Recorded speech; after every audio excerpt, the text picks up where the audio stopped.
But yeah. And you know, Wooly, you've been asking me. You've asked me in the past, like, hey Pat, one day when I want to play New Vegas, give me the mod list. Give me give me the fucking thing. Give me the instructions. And I recently I threw it. I went back in, right? Yeah.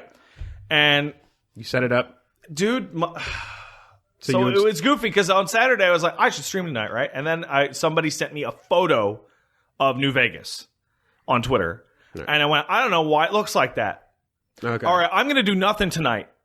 I'm just gonna fucking dive in and just mess with the mod manager. New.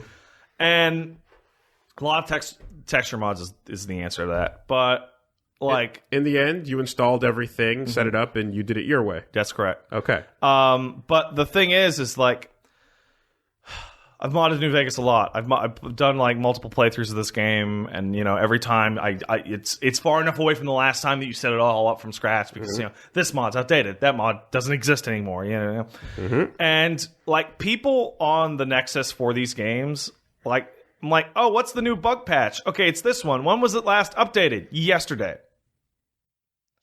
Okay, that's an impressive level of commitment. And then you read the bug, the fix, and it's like, this fixes every documented bug that has ever been reported. Wow. Okay. In a game like New Vegas, and you're like, okay, that's probably wrong, or there might be like a few bugs with the patch mod itself, but like, that's quite an achievement, supposedly. But the other thing is that, like, as the game gets older, new technical solutions have to take place to fix new problems that happen with interacting with modern hardware. So, like, New Vegas is a good one where you play that game windowed, period. Or you play it in borderless windowed. You do that because there are bugs that happen in that game in full screen. Like, sometimes the combat freezes because it's in full screen, right? So you do borderless windowed. Now, Wooly, I know you like borderless windowed. I love borderless We use it all the time. It's the greatest. So guess what? When you go into the options in a modern setup and you set things to windowed, the highest windowed resolution you are allowed to use is 720p.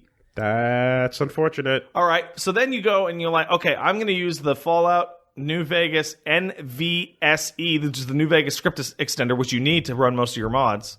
Then you need to get the 4 gig version of that because the game originally only supports 2 gigabytes of RAM, but you have to enable large address aware so that it uses 4 gigs RAM. That makes it more stable, right?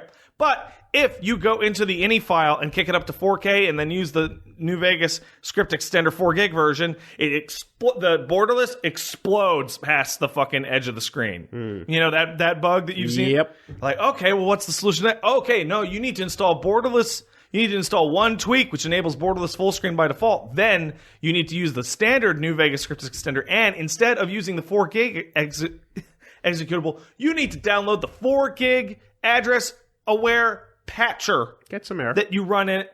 And it's like all this. And it's like, this is a completely different... Once upon a time, you told me you could come over and set everything up, and it would be ready to go in 2 hours. But every time, when you ask me to... So when you eventually ask me to do that, I will have to relearn the entire process from scratch. Because it changes. So what is that number up to now? Then? Now it's actually like an hour. Okay. But it's different. But it's different than it was the last time. In fact, it's considerably simplified. Okay. So, like, one of the bigger changes over the years is that I love the Nexus series of websites. I actually bought a lifetime subscription to their websites, which is like $60, and it unlocks download speeds from their servers, which is important when you're downloading texture packs. The Nexus are the guys who do like all the mods for Witcher and fucking Dark Souls and fucking the Skyrim. Big dick budget mods. All those guys, right? Yeah.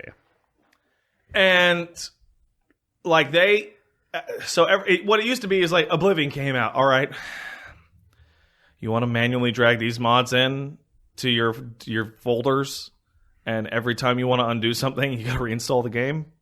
All right, that's what we got. Then eventually they come out with the Oblivion Mod Manager. It's okay, it's an automated interface that does this shit for you, and a rollback changes, right? But it's for Oblivion, and there's absolutely no overlap between anything. And like the Oblivion Mod Manager works different from the Fallout Mod Manager, which and then eventually the Nexus goes, enough of this, and creates the Nexus Mod Manager, which is a completely unified fucking thing that works and has rollback and shit, and has a built-in auto load sorter. and all this stuff. And like that thing alone has made these games, because like, well, I don't think you've done any modding of this sort ever. On PC. Yeah, the closest thing I can talk to you about is Mugen. Okay, so because I've done I've made my own Mugen. This is a different kind of thing, right? Yeah. So the main nightmare. No, wait, I've done Cross Tekken. You know Cross Tekken? Okay, well that's you remember that? Yeah, that's like drag and drop texture replacements, right? So with this kind of stuff, when you're involving scripting, the nightmare becomes, or it used to be rather, before boss loader and loot loader, it becomes, okay, I'm installing 10 mods. They all have instructions about what they affect and what order they must be loaded in. And it becomes that riddle of, okay, this weather mod must be loaded last. But this texture mod has to be loaded before scripting mods. Mm-hmm. This NPC mod that adds a character has to be before the texture mod because it has its own textures, but it has to be after any mods that change NPC behavior. And that shit, right? And that was the nightmare, because what would happen is if you loaded in the wrong order, often you would not get an instantaneous game crash because that would be too kind. Instead, you would load into a game and all of a sudden weird behavior would happen and all sorts of bullshit would reign. Dude, so, like, you know, once upon a time when you wanted to play Bit for Power, you downloaded the bitforpower.zip folder structure and just dropped it over your Quake folder. And then it made it Bit for Power. So there was a, what the fuck was the name of the mod? There was a Skyrim mod that came out like a little while ago that's its own game. It's just its own game that uses the Skyrim engine. And it works like that. It's just straight up. Download it, and then it turns the main menu into this game. And then we're good. And the old Skyrim is not available anymore. Yeah. And that's cool. There's your total conversion. But the vast majority of those modifications are not total conversions. Do you not like the default noise in this thing? Or do you want to have a thing that increases your run speed under certain conditions? Yada, yada, yada. But forget all that. I actually want to talk about a specific one. Josh Sawyer is the guy. He was the project lead on New Vegas, and like 2-3 years, no longer, a couple years after the game came out, he put a mod out that completely rebalances the gameplay into what it was supposed to be at some point in development, which added a lot more survival elements, made the game a lot harder. So it's an official mod. It's a semi-official mod. So okay. It's very weird. A mod by an official person. It's the lead of the project saying this was what my intended thing. It's like the health values of characters are modified and all ammo has weight, stuff like that. And I played it for about 2 hours and I just like, man, this sucks. Oh yeah. And it's one of those things where it's like a lot of these total conversion mods for these kinds of games, like, oh, we're gonna add heat and cold mechanics, and we're going to add survival mechanics, and we're going to have you can't fast travel anymore, and you can't carry as much because that's stupid. It's a more realistic, grounded experience. And I come away from that and go like, man, I don't care. I want to carry a million things in my backpack and shoot everyone with completely overpowered skills. Right. It's too far. And to those who've beaten those games like a dozen times and want something a little grittier, I get it, but it's like, man, just way to suck the... Like, I was playing and I was like, oh, okay, I'm thirsty. I need to go get some water, but then my pack is full because I'm carrying 3 guns, so I got to go back to town and sell all my stuff. And then you fast travel, and the fast travel has time take place in it. So you get to your location, and your character's, like, parched with thirst. And I was like, ugh, man...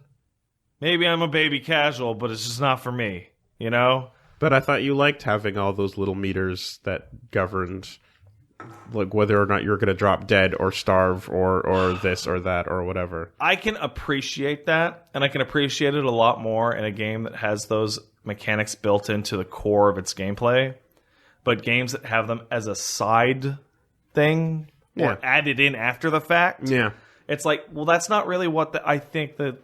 when I play this game, I focus on. Like, when I play a Skyrim or a New Vegas or what have you, I focus on 2 things. Talking to people, which is like most of it, honestly, and crawling through dungeons and getting stuff.